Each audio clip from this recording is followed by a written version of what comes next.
Hey, it's Friday morning, February 5th, 2021. We have a special guest with Dr. James Chu sitting in, once again, my right-hand man. Ben, thank you for showing up before me today. My apologies. All right, thank you, Ben. This guy is another Canadian that we have for Combine Training or Pro Day or whatever they want to call it after this is like the vid year, the COVID year of 2021. Shitty year. So we wanted to introduce Poe to the show. And Poe, I don't know your name, so why don't you say it, even though you've been living with me for 2 weeks. Pier-Olivier Lestage. There it is. He's French-Canadian. And the show today is the topic of... actually, Chewy wanted to do it and talk about the Canadian pipeline the last, 7-8 years from Laurent. Wow. 2014, the Kansas City Chiefs guard who was a medical doctor and opted out this season to concentrate on the sick and needy up in Montreal. So that's a hell of a classy guy. And he was my first Canadian. And then from there, the pipeline just started. So Chewy, Dr. James Chu, let's go. All right. Yeah. So Charlie and I have been talking a little bit about this training period right now, which is a little bit different. I think you're an experiment right now on a new paradigm for Charlie and his combine training. So I guess, first of all, introduce yourself, man. So you're the, as far as I know, the number one prospect out of the entire country of Canada. Is that correct? I'm not. Well, yeah, because there's a list each and every year that CFL gets out every year, and I'm number 10 on that list. But I'm the first guy that played in Canada because all the other guys are Canadian that played in the NCAA. So yeah, I'm number 10 on that list, but I'm the first one that played in Canada. Oh wow! So what? I didn't. Yeah, that's I didn't know that. So James, keep going with the questions because I really don't know him. All we do is train 8 hours a day and then party at night and then fall asleep. That's crazy. Right. So then, and as far as a lineman is concerned, are you the top lineman as well in the CFL prospect? Or are you the only one in the top 10? Because it's usually linemen. I don't think are usually. It's usually the skilled players, right? That are in the CFL, you have a lot of linemen in the top 10 because there's a lot of value to a Canadian lineman because there's a ratio you have to have. Like when you play in the CFL, like teams have to have like a certain number of Canadian players to respect like the Canadian, because it's a Canadian league and there's a lot of Americans, so you have to have like a certain ratio of Canadian player, and offensive linemen are a great value to that number because I don't know why, but there's a lot of Canadian linemen that plays in the CFL. So I think I'm about like number 3 or 4. I'm number 10, but there's like 3 or 4 guys in front of me. That's crazy. So, and you just finished your college. Yeah. All right. Yeah. Yeah. So this is how did you get hooked up then with coming all the way down from Montreal and figuring out there's this guy named Charlie here in Knoxville? Well, it's Sasha, because you talked about that Canadian pipeline, and it's all Sasha's guys. Like it started with Laurent when they started together. I think it was Laurent was his first client, and I don't know how it started actually. Like how did you guys get to work with Sasha and Laurent? And there was an American sports agent that Sasha had to reach out to. So all he did was homework of like which one represented a Canadian guy that plays in the NFL, and he found an agency, and they worked with getting him in here to get basically like a tryout to see if he's worth investing in for 8 weeks. So me and my close friend Bruce Wilkerson, who played 13 years in the NFL, left tackle, we did an evaluation on one day with Laurent, and we both spearheaded, came back in the office and said he's worth investing. Okay. So that's how, when Sasha, just to clarify, is it your sports agent? Is that right? Yeah. He's like in Quebec. He's like when you finish like your third season, you're going into your fourth. You're kind of hoping for him to give you a call because he's like the guy you want. Oh, want really? to be represented by, yeah. So Sasha has a really good reputation up in. Yeah, it started with Laurent because Laurent he's one of the first guy to make it to the NFL, and to be really successful. And then there were Anthony Auclair and a lot of guys that just. Mathieu Betts is another guy. Mark, my teammates, they're all like really good players that had a chance to be in the NFL, and they're all with Sasha. So when you get there, you're kind of hoping for Sasha to give you a call because that means you're pretty good at football. You're worthy. Yeah, you're worthy. right. Sasha taps you on the shoulder. He's like, "You're worth my time." Exactly. Right? Yeah. Yeah. Nice. So, wow. And that really, that relationship with Laurent, so Chaz, that started here, helped launch Sasha's career and Laurent's career, right? Yeah, I mean that was they had a relationship like Chad Pennington and I did. So that's how you could view Laurent and Sasha's relationship. Good buddies, childhood friends, and worked the way up to what they were doing now. No kidding. Yeah, no kidding. Okay, that's pretty cool. And then, how did your year go? Your last season in college go? We didn't play a season. Oh man, yeah. Oh, that's right. Yeah, I played my third year, and then like we had some talks about having a season, not having a season, and we just didn't have a season. And in Canada, the rules are pretty strict about COVID compared to here. Like we can do pretty much everything we want over here. So America. but in Canada, it's pretty strict. So we didn't have a season, and for training, we couldn't even like train with our teammates or no kidding. Go to the gym. I haven't been in my school gym in the Sepsum for like a year and maybe more than a year now. So it's been a crazy year, but I'm just happy it's kind of going well. Thanks to Charles. So the determination of where you would be a likely prospect came from your junior year film and performance? Mm-hmm. Okay. All right. So I guess I'm just trying to figure out how in the world he got discovered and where, especially during last year and how crazy that was. So, Chaz, you have talked a lot about this Canadian, the Canadian guys, right? Ever since Laurent. It's a different. You have trained guys in America for decades now. You glow over the opportunity and just love the opportunity of working with Canadians, right? Ever since Laurent, and so why is that? Well, he could explain it to you also. Excuse me, I woke up late and I'll never do that again.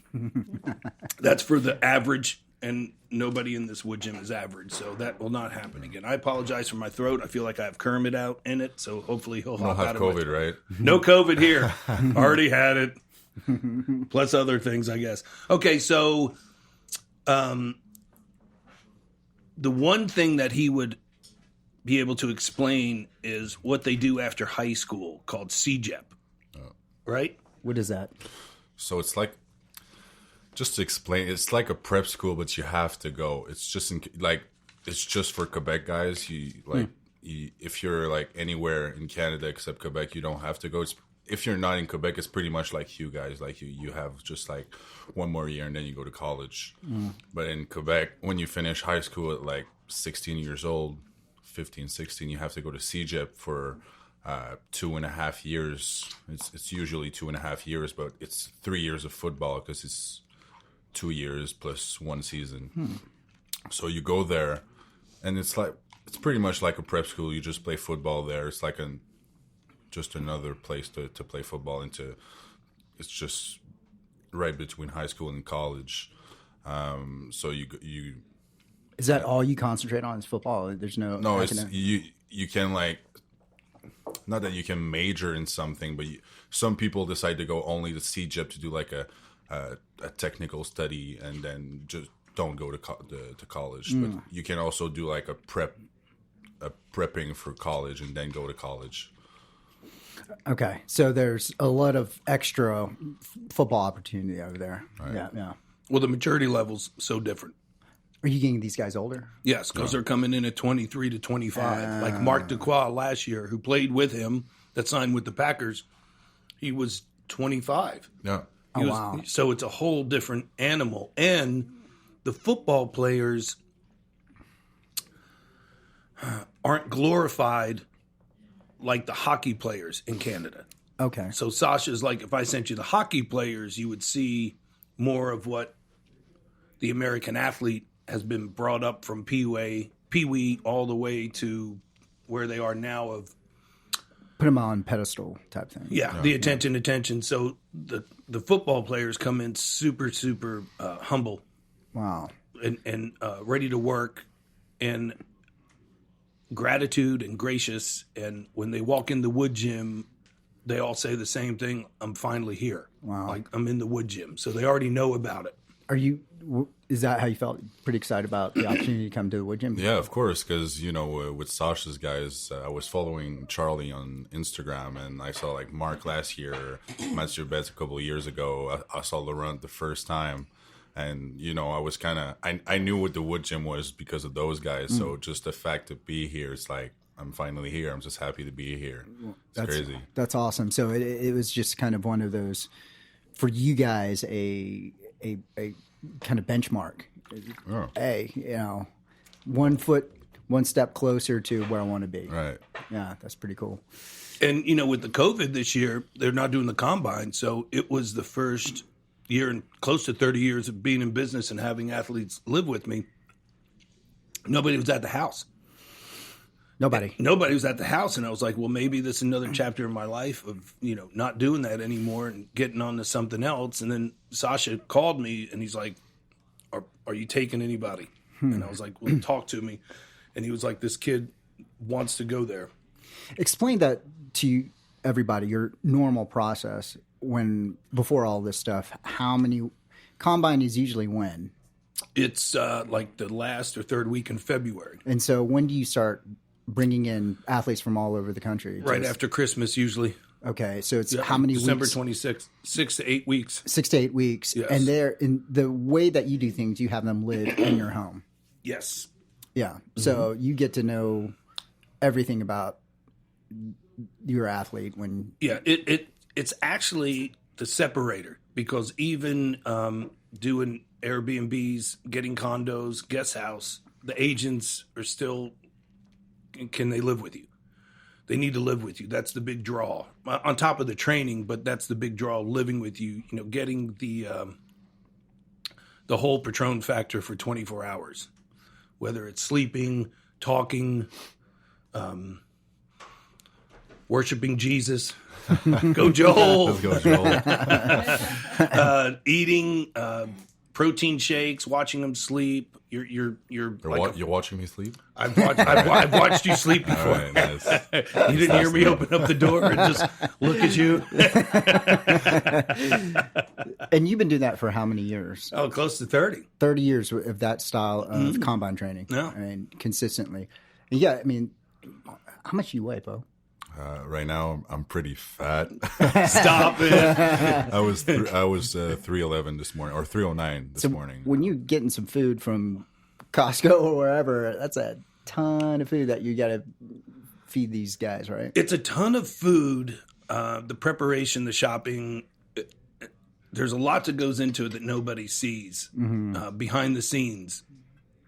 And when you're trying to put weight on like we had to with Marc Ducroix last year, that was a ton of food because we had to put close to 20 pounds on him. Oh my gosh. So he was taking more food in than Poe. Wow. Or the offensive lineman because he's already there. He came in at 307. He's fluctuating 309 to 311 to 312. So he's there. I'm going to start tapering him a little the next 3 days just to get him a little bit leaner so he's ready to run Wednesday. All right. So 6 to 8 weeks, but you guys decided to do it differently this year. Explain that. Well, yeah. I've been trying for years and years to somehow convince the sports agents and the athletes I could do it in 2 weeks. And I started going, 4 weeks. What's the national standard if you're going to a big name academy? 6 to 8. Same 6 to 8 as weeks football. is, Okay. yeah. And you go to the academy and you're with, 25, 30 other players. I mean, one of his buddies that he met at the All-Star game, you had an All-Star game a couple weeks ago, right? Yeah. Yeah, so he met a guy that he follows on Instagram, and I think he's out at Kobe Bryant's place. And, he was doing a story on his Instagram. Poe was showing me of, like, look how gorgeous this place was, and it was beautiful. Do you have the same videos of how gorgeous the Woodgym is? I told him to do one like that. We could do it just to be funny, but it's really not. It's different. It's more like gritty. You don't have like. There were basketball courts everywhere, like 2 or 3 of them, and we had tennis courts, right? right outside. Yeah, but it's just different. You don't have to be. It doesn't have to be that way. It's just like people prefer to be like, hey, look where I'm training. I'm so good, compared to like they're not showing their work. They're just showing like where they're training. So did that appeal to you to come into a place where it's like, okay, no frills, no thrills? I didn't even think about it. I just wanted to come here because I knew it was the Woodgym, and I knew Charles. I knew, like, I was at Mark's Pro Day last year, and his numbers were incredible. So I knew the work could be done here. So that's pretty much why I decided. So through to word of here. mouth, you were like, and you know, they were like, hey, this training is where it's at. This is what, you know, you're going to get it done right and all that kind of stuff. But you turned the training on. Even this year has been a big experiment. You shut down 4 to 6 weeks of what you normally would, and you're saying, I know we can do this in a quarter of the time. 14 days. Crazy. Yeah. So explain that, man. Well, and I want to hear how this has been going for you. Oh, yeah. Make sure you're honest with it, too. Last year, we did it with Mark. So Mark Duquois came in to get ready for his All-Star game for 2 weeks. So that wasn't combine training. That was, position specific, and we had to work around a broken form. He went to his All-Star game, went back home, and then we plotted out when he was going to have his pro day. And he came in 2 weeks before his pro day. Okay. And that's, I wouldn't say the experiment last year, but that was the first time I knew it would happen if somebody would do it for 2 weeks. So you had to, like, in your mind, sketch that out on the fly, kind of saying, hey, normally we do this. So how'd you come up with the amount of time? Did you say, okay, I got to do 4-day, 3-day now of training or workout? I mean, how did you figure out the formula to make it work? Well, you don't use a lot of heavy weights for combine. So that's a win in the favor of trying to get it done in 2 weeks. So it's a lot of movement. It's a lot of small muscle work. And then it's a lot of the same patterns of the short shuttles to the L drills. You're basically just working on steps, but you have to do it quite often on top of the muscles that you're firing to do those drills. You don't need the 48, 72 hours rest when you're breaking down a muscle, because we're not breaking down muscle. We're doing more movements. Because you're not using heavy weight? Not using heavy weight. He hasn't been under a squat bar for more than 133 pounds. Wow. And he's done bench press once. Once, the first day. That's it, yeah. Wow. Yeah.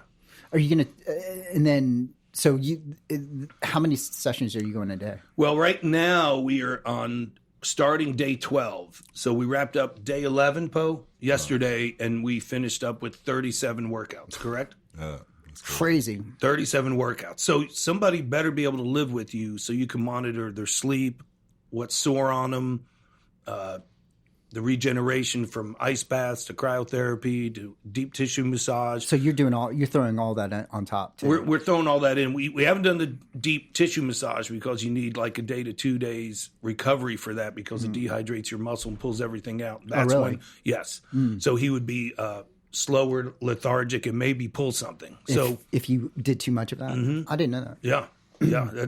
And just by trial and error, we did that with a fullback years ago, and he got a massage the day before pro day, and I didn't know it, and he ran like 0.3 slower. And it was a UT fullback, and at the time UT was so good they'd have 2 pro days because so many scouts would come in.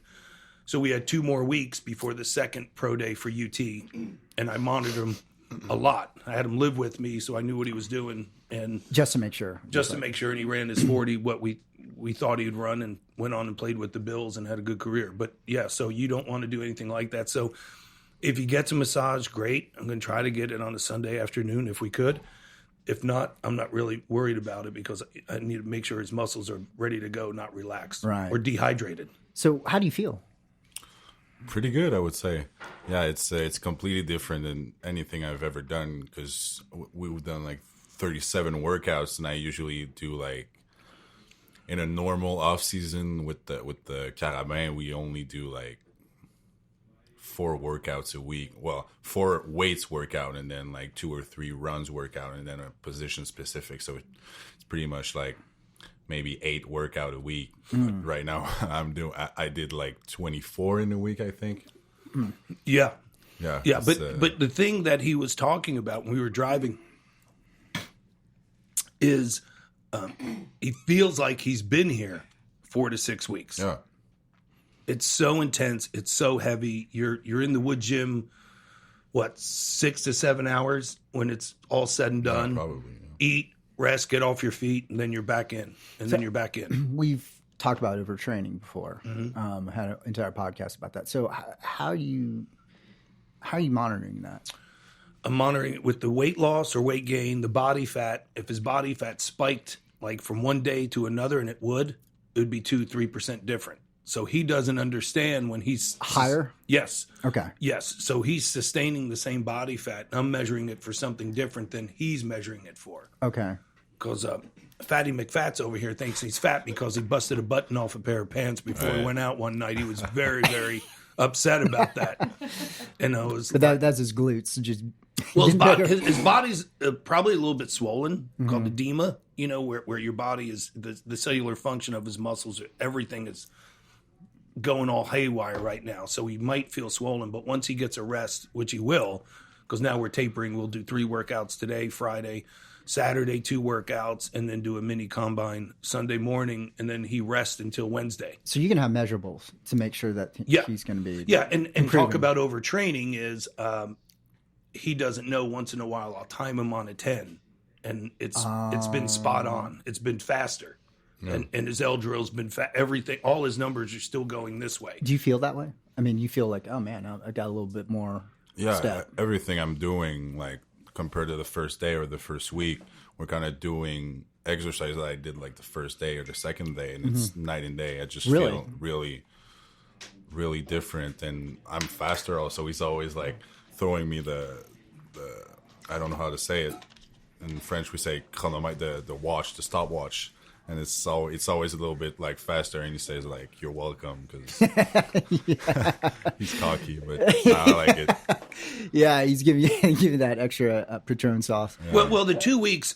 Let's get back to that because that's a huge pinpoint of what we're trying to talk about. A lot of the American sports agents wouldn't buy into it because they're afraid of the athletes going back home and not doing what they need to do.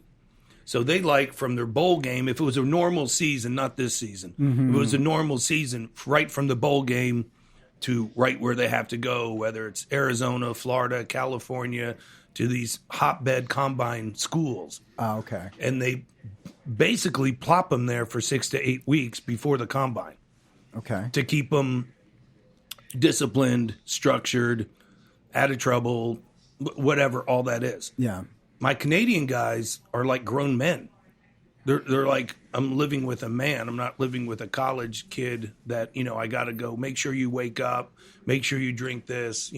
Don't miss a workout.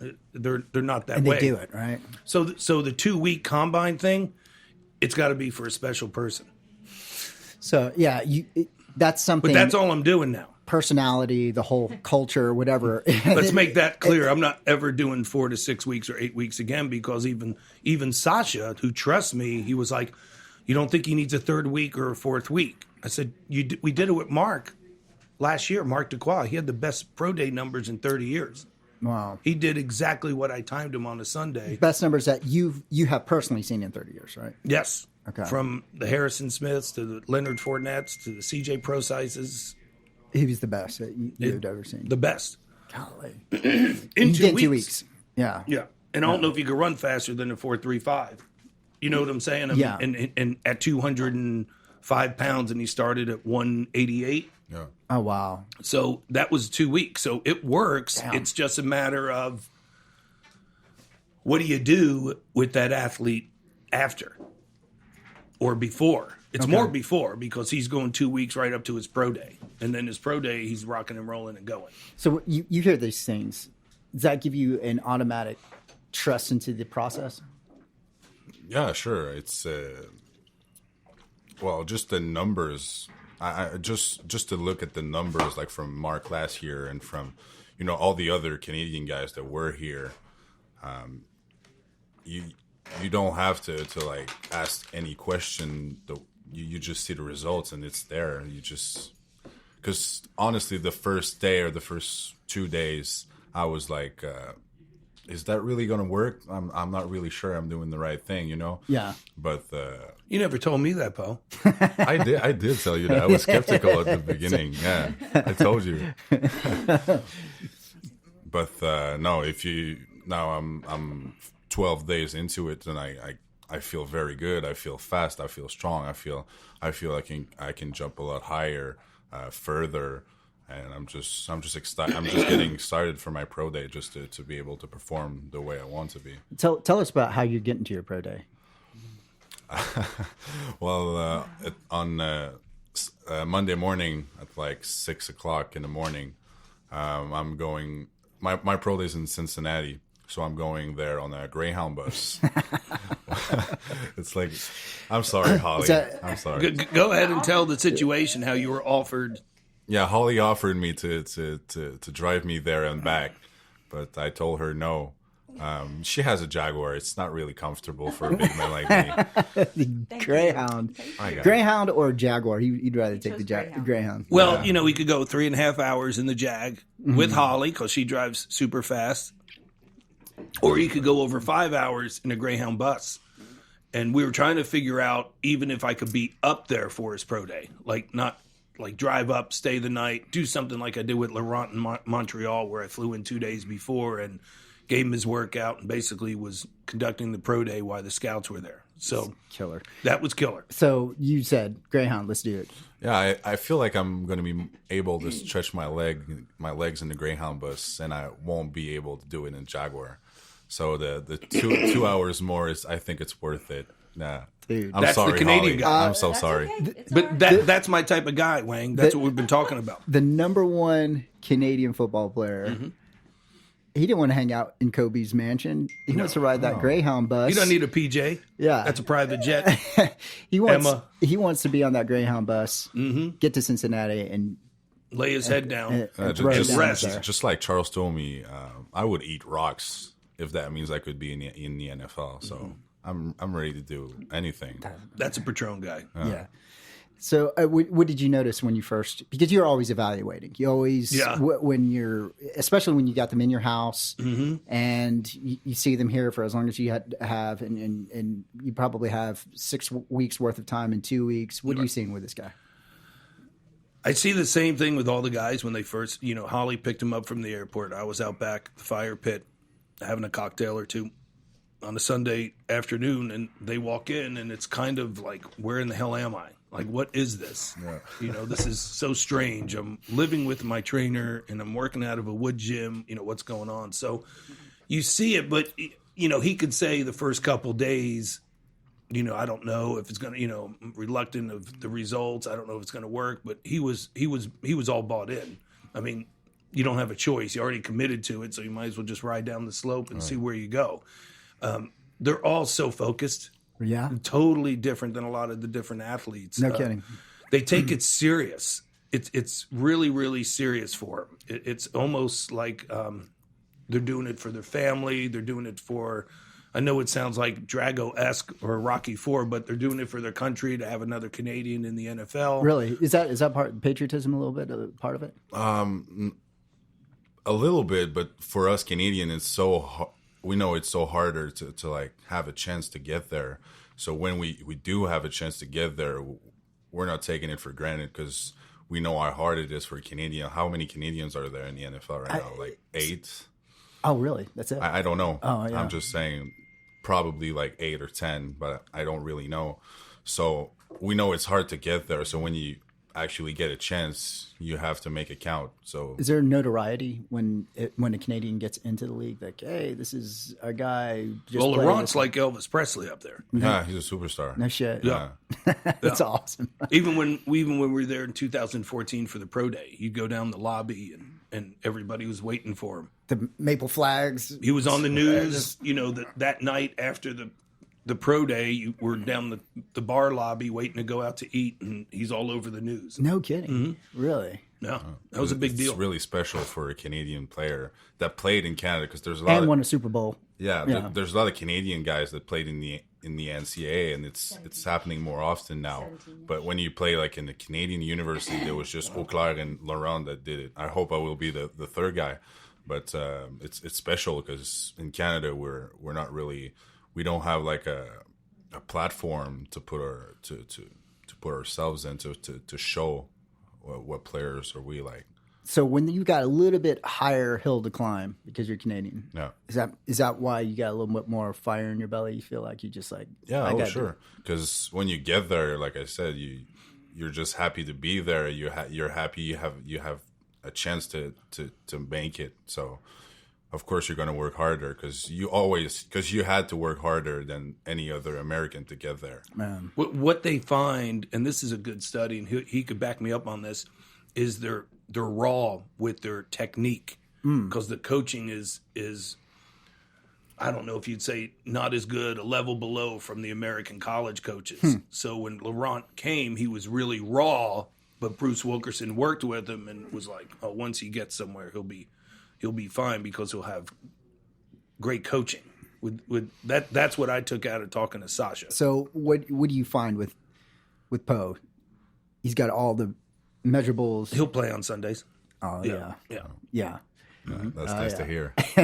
Yeah, no, he's just like Laurent. He's focused, and even Sasha said, "This is my next Laurent." Even his teammate Marc Dequoy that lived with me said the same thing. You got to see this guy. So last time this year, Mark was showing me video of Poe, like running down the field and just destroying people, like 30, 40 yards down. I was like, No shit. this guy's killing people. Yeah. Oh wow. Yeah. Wow. So he's got it. Well, one thing I've noticed too is that these guys are speaking another language.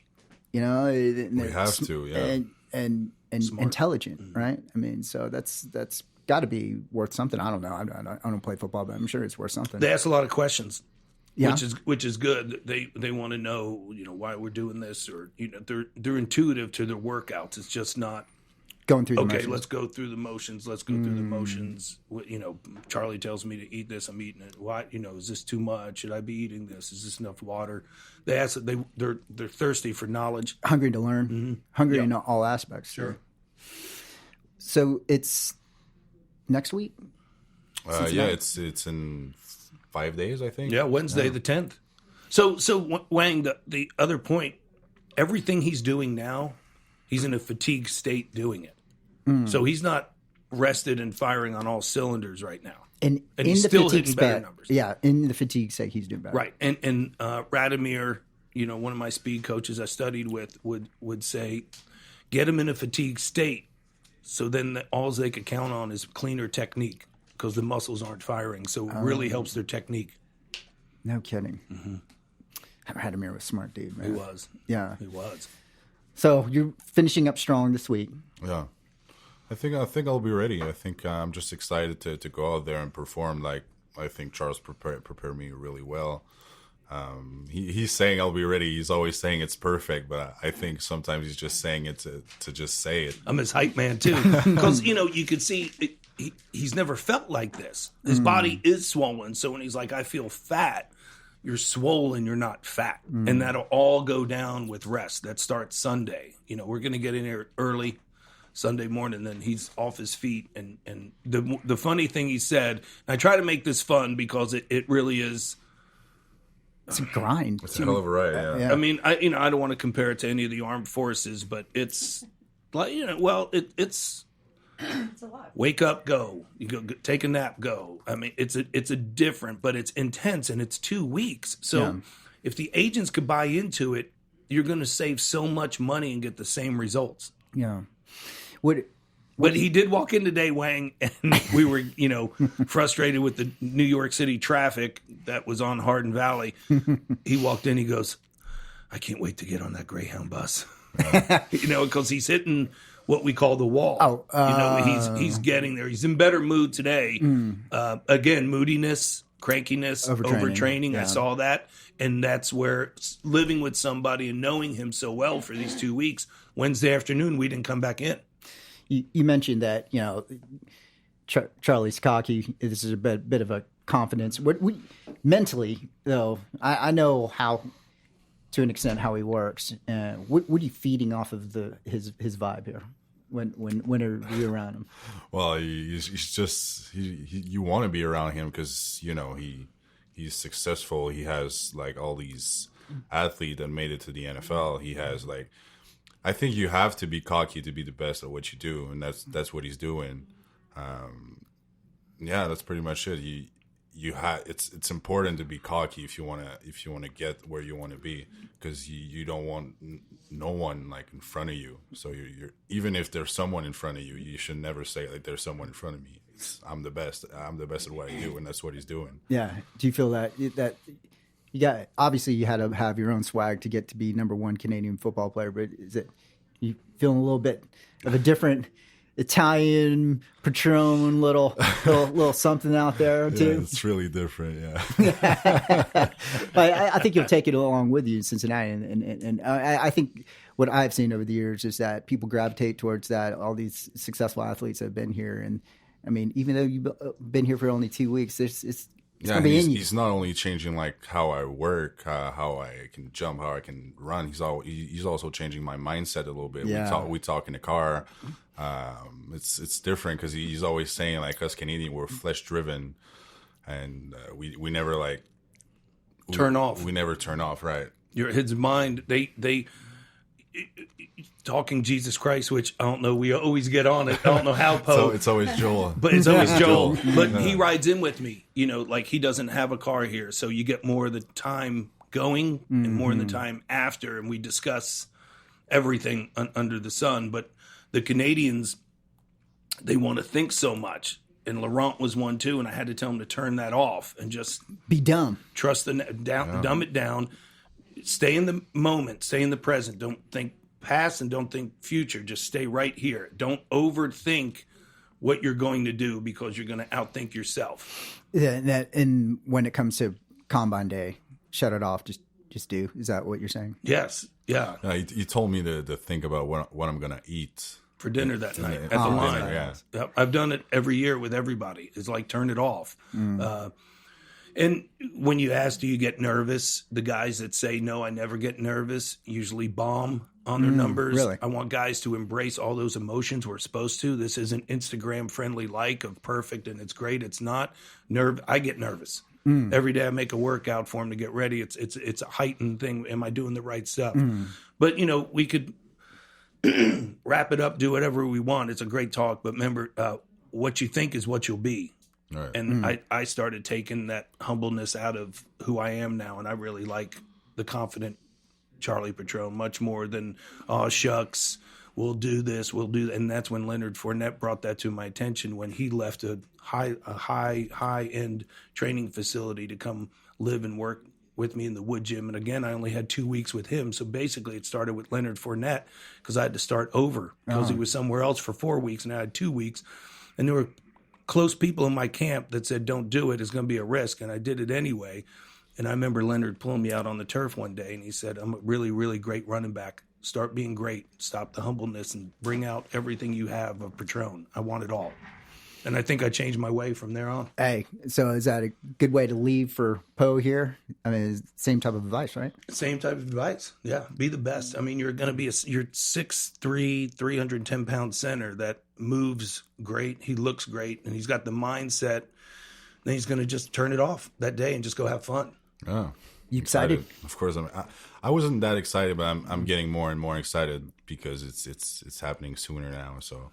I'm just, I'm just happy I can get out there and show people, show Americans that I can be, even if I'm Canadian, I can be just like any other American, play football the way they do. Well, now he's a Canadian, but he's a Woodgymmer. So, so it'll be just another legacy of another successful Woodgym persona out there on the field. That it always happens, right? It always happens.